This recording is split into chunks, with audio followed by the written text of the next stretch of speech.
జాతీయవాద జర్నలిజానికి అసలైన వేదిక నేషనలిస్ట్ హబ్ ని సబ్స్క్రైబ్ చేసుకోండి. నోటిఫికేషన్స్ కోసం బెల్ ఐకాన్ పై క్లిక్ చేయండి. ఒకప్పుడు సమ్మెలు, మిలిటెంట్ దాడులతో విలపించిన కాశ్మీర్ ఇప్పుడు ప్రపంచవ్యాప్త పర్యాటకులకు గొప్పగా ఆతిథ్యమిస్తోంది. సుందర దృశ్యాలు, ప్రవహించే నదులు, మంచు దుప్పటి కప్పుకున్న పర్వతాలతో కనువిందు చేస్తూ తనను తాను కొత్తగా ఆవిష్కరించుకుంటోంది. ప్రత్యేకించి కశ్మీర్ లోయలో సంఘర్షణలు, నిరసనలు తగ్గుముఖం పట్టడం, యాత్రికులు, పర్యాటకుల రాకపోకలు పెరగడం ఈ ప్రాంతంలో నెలకొన్న శాంతిని సూచిస్తున్నాయి. ఈ ఏడాది కశ్మీర్ను సందర్శించే పర్యాటకుల సంఖ్య కొత్త రికార్డులు సృష్టించనుంది. గతేడాదితో పోలిస్తే పర్యాటకుల తాకిడి 350% పెరిగిందని, ఇప్పటికే 1.58 కోట్ల మంది కాశ్మీర్ను సందర్శించారని జమ్మూ కాశ్మీర్ లెఫ్టినెంట్ గవర్నర్ మనోజ్ సిన్హా తెలిపారు.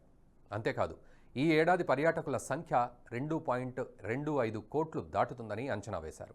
వాస్తవానికి మే నెలలో G20 శిఖరాగ్ర సమావేశాన్ని శ్రీనగర్లో విజయవంతంగా నిర్వహించిన తర్వాత నుంచి పర్యాటకుల సంఖ్య పెరిగింది. ఈ పురోగతికి గవర్నర్ కృషితో పాటు బీజేపీ నేతృత్వంలోని కేంద్ర ప్రభుత్వ ప్రయత్నాలే కారణమనేది సుస్పష్టం. కానీ ఇవే కాక ఇంకేవైనా కారణాలు ఉన్నాయా? జమ్మూ కాశ్మీర్ రాష్ట్రంగా ఉన్నప్పుడు అధికారంలో ఉన్న కేంద్ర, రాష్ట్ర ప్రభుత్వాలు కాశ్మీర్ లోయలో పర్యాటకాన్ని పెంచలేకపోయాయి. అయితే 2019 ఆగస్టు 5న ప్రత్యేక హోదాతో పాటు రాష్ట్ర హోదా రద్దు చేసినప్పటి నుంచి ఎక్కువ మంది పర్యాటకులను ఆకర్షించడానికి కేంద్రం భారీ ప్రాధాన్యతనిచ్చింది. సుప్రీంకోర్టులో ఆర్టికల్ 370 రద్దును సవాల్ చేస్తూ ఇటీవల జరిగిన విచారణల్లో పర్యాటకుల పెరుగుదల సహా ఇక్కడి భూభాగంలో శాంతి భద్రతల్లో పురోగతి కారణంగా ఈ చర్య సమర్థించబడుతుందని భారత ప్రభుత్వం పేర్కొంది. కేంద్రపాలిత ప్రాంత పరిపాలన ప్రకారం 2022లో జమ్మూ కాశ్మీర్లో పర్యాటకుల సంఖ్య 1.88 కోట్లు కాగా తాజా సంఖ్య మునుపటి అన్ని రికార్డులు బద్దలు కొట్టింది. శాంతి భద్రతలు మెరుగుపడడంతో ఈ కేంద్రపాలిత ప్రాంతానికి సందర్శకుల తాకిడి పెరిగింది. అయితే ఈ గణాంకాలను నిశితంగా పరిశీలిస్తే మరిన్ని విషయాలు స్పష్టమవుతాయి. 2019కి ముందు జమ్మూ కాశ్మీర్లోని మతపరమైన పుణ్యక్షేత్రాలకే యాత్రికులు ఎక్కువగా వచ్చేవారు. మరి ఇప్పుడు జమ్మూ కాశ్మీర్కు వచ్చే యాత్రికులను పర్యాటకులుగా పరిగణించాలా, లేదా పర్యాటక కేంద్రాలపై ఫోకస్ పెరిగిందా? అందమైన ప్రకృతి దృశ్యాలు, ప్రవహించే నదులు, మంచుతో కప్పబడిన పర్వతాలతో ప్రపంచ స్థాయి పర్యాటక కేంద్రంగా కాశ్మీర్కు పేరుంది. అయితే లోయలో శాంతి భద్రతల పరిస్థితి మెరుగుపడినప్పటికీ కాశ్మీర్ కంటే జమ్మూ ప్రాంతమే ఎక్కువ మంది పర్యాటకులను ఆకర్షిస్తుందని గణాంకాలు వెల్లడిస్తున్నాయి. ఆగస్టు 2019 తర్వాత రాళ్లు రువ్వడం, స్వాతంత్ర అనుకూల నిరసనలు ముగిశాయి. వేర్పాటువాదులపై విస్తృతమైన అణచివేత, టెర్రర్ ఎకోసిస్టమ్గా పిలిచే షట్ డౌన్స్కు తెరపడింది. లోయలో మొత్తం భద్రతా పరిస్థితి గణనీయంగా మెరుగుపడింది. 2022లో పర్యాటకుల సంఖ్య కొత్త రికార్డు చూసింది. కేవలం 14% మంది మాత్రమే కాశ్మీర్ను సందర్శించారు. ఆ సంఖ్యలో అమర్నాథ్ గుహ పుణ్యక్షేత్రాన్ని సందర్శించిన 3.65 లక్షల మంది యాత్రికులున్నారు. జమ్మూలోని మాతా వైష్ణోదేవి పుణ్యక్షేత్రానికి ప్రతి ఏడాది లక్షలాది మంది వస్తుంటారని జమ్మూ కాశ్మీర్ ప్రభుత్వ పర్యాటక శాఖ మాజీ అధికారి ఒకరు తెలిపారు. జమ్మూలోని రియాసీ జిల్లాలో 5200 అడుగుల ఎత్తులో ఉన్న మాతా వైష్ణోదేవి పవిత్ర గుహను చేరుకోవడానికి యాత్రికులు దాదాపు 12 కిలోమీటర్ల ట్రెక్కింగ్ చేయాలి. ఇది భక్తుల కోసం ఏడాది పొడవునా తెరిచే ఉంటుంది కనుక ఈ మొత్తం సమయంలో 1 కోటి మంది యాత్రికులు ఈ పుణ్యక్షేత్రాన్ని సందర్శిస్తారు. 2022లో 91 లక్షల మంది సందర్శించినట్లు లెక్కలున్నాయి. అయితే ప్రస్తుతానికి ఈ సంఖ్యలను ఏటా జమ్మూ కాశ్మీర్ను సందర్శించే మొత్తం పర్యాటకుల సంఖ్యలో చేరుస్తున్నట్లు తెలుస్తోంది. గతంలో యాత్రికులు, పర్యాటకులను విడివిడిగా వర్గీకరించేవారు. కానీ 2019 తర్వాత నుంచి ఈ విధానం పూర్తిగా మారిపోయింది. అధికారిక డేటా ప్రకారం లడఖ్ కేంద్రపాలిత ప్రాంతంతో కూడిన పూర్వ రాష్ట్రం 2012లో 1.25 కోట్ల మంది సందర్శకులను చూసింది. అయితే వారిలో 88% మంది అమర్నాథ్, మాతా వైష్ణోదేవి పుణ్యక్షేత్రాలకు వచ్చిన యాత్రికులు. 2013లోనూ ఇంచుమించు ఇవే గణాంకాలు నమోదయ్యాయి. ఈ రెండు సందర్భాల్లోనూ మాతా వైష్ణోదేవి మందిరాన్ని సందర్శించిన వారే ఎక్కువ. 2012లో మొత్తం 1.25 కోట్ల మంది సందర్శకుల్లో 83%, 2013లో 85% మంది యాత్రికులు జమ్మూ పుణ్యక్షేత్రానికి వెళ్లారు.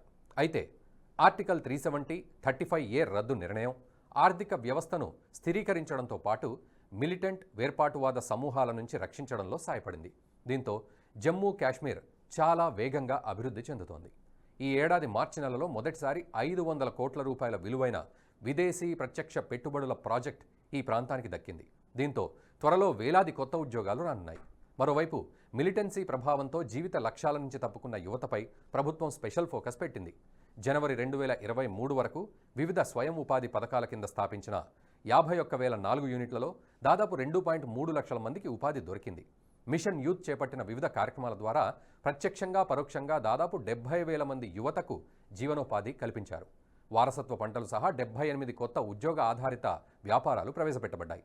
జమ్మూ కాశ్మీర్లో పర్యాటకం సహా వ్యవసాయం, ఇతర రంగాల్లో సమగ్ర అభివృద్ధికి ఆర్టికల్ 370 రద్దు నాంది పలికింది. గడిచిన కొన్నేళ్లలో ప్రభుత్వం కొత్త పర్యాటక ప్రదేశాలు, వారసత్వ సాంస్కృతిక ప్రదేశాలు, సూఫీ మతం, ఆధ్యాత్మిక ప్రదేశాలతో పాటు వారసత్వ క్రీడలు అభివృద్ధి చేసింది. పర్యాటకులను ఆకర్షించేందుకు వాటర్ పార్కులు, అడ్వెంచర్ స్పోర్ట్స్ వంటి అనేక సౌకర్యాలు అందుబాటులోకి తెస్తున్నారు. ఈ విధంగా కశ్మీర్లో స్థిరత్వం, సాధారణ స్థితి పునరుద్ధరించడానికి ప్రభుత్వ ప్రయత్నాలు, G20 సదస్సును విజయవంతమైన నిర్వహణ సత్ఫలితాలను ఇస్తుండడంతో కశ్మీర్ అంతర్జాతీయ పర్యాటకులను సైతం ఆకర్షిస్తోంది. ఇక ఇదిలా ఉంటే మే నెలలో G20 సమావేశాన్ని శ్రీనగర్లో నిర్వహించడంపై పాక్, చైనా దేశాల నుంచి అభ్యంతరాలు వ్యక్తమయ్యాయి. అయినప్పటికీ మోదీ ప్రభుత్వం వెరవకుండా సక్సెస్ఫుల్గా సదస్సు నిర్వహించింది.